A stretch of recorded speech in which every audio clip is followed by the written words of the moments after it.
अग्रतश्चतुरो वेदा पृष्ठतः सशरं धनु इदं ब्रह्मामिदं क्षात्रं शापादपि शरादपि.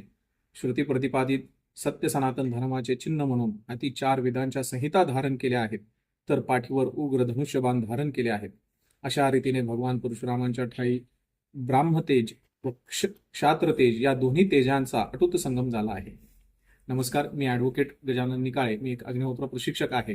येत्या 29 एप्रिल 2025 रोजी भगवान परशुरामांचा जन्मोत्सव हा आपण मावळ तालुक्यामध्ये प्रथमतःच साजरा करणार आहोत.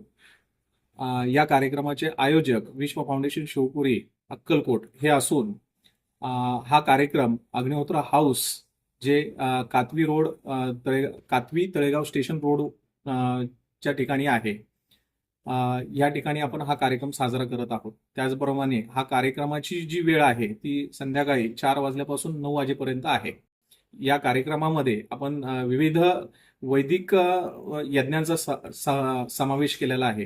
कार्यक्रमाची सुरुवात ही संध्याकाळी 4 वाजता व्याहारती हवनाने होईल.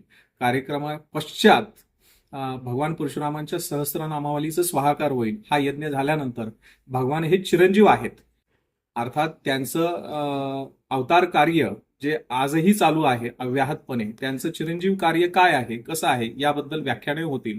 हे झाल्यानंतर सामूहिक सूर्यास्त अग्निहोत्र होईल. यज्ञ हे फार महत्वाचे आहेत बरं का. यज्ञ हे साऱ्या सृष्टीच्या कल्याणासाठी दिलेले आहेत. प्रत्येक मानवासाठी हे आहेत. अर्थात या यज्ञांचं आचरण प्रत्येक मनुष्य करू शकतो. जात पात स्त्री पुरुष याचं कसलंही बंधन नाही. जो मनुष्य म्हणून या भूतलावरती आलेला आहे त्या प्रत्येकाला वेद ज्ञान संपादित करणे, तदनुसार आचरण करणे, यज्ञ करणे बरं का, हा अधिकार प्रत्येकासच आहे. तर माझे आपला सर्वांना निमंत्रण आहे की आपण या दिवशी 29 एप्रिल 2025 रोजी संध्याकाळी 4 ते रात्री 9-10 वाजेपर्यंत आपण या कार्यक्रमात सहभागी व्हावं. आपण या कार्यक्रमामध्ये भगवानाचं चिरंजीव अवतार कार्य काय आहे, ते कसं आहे हे समजून घ्यावं. यज्ञ ही संकल्पना कशी आहे, यज्ञांमध्ये मुख्य ज्याला अग्निहोत्र असं म्हटलेलं आहे, हे संकल्पना समजून घ्यावी. आपल्या दैनंदिन जीवनामध्ये त्याचं आचरण करावं आणि आपलं जीवन परिपूर्णतेकडे घेऊन जावं. तर याकरता या संपूर्ण कार्यक्रमाकरता मी आपल्याला आमंत्रित करत आहोत.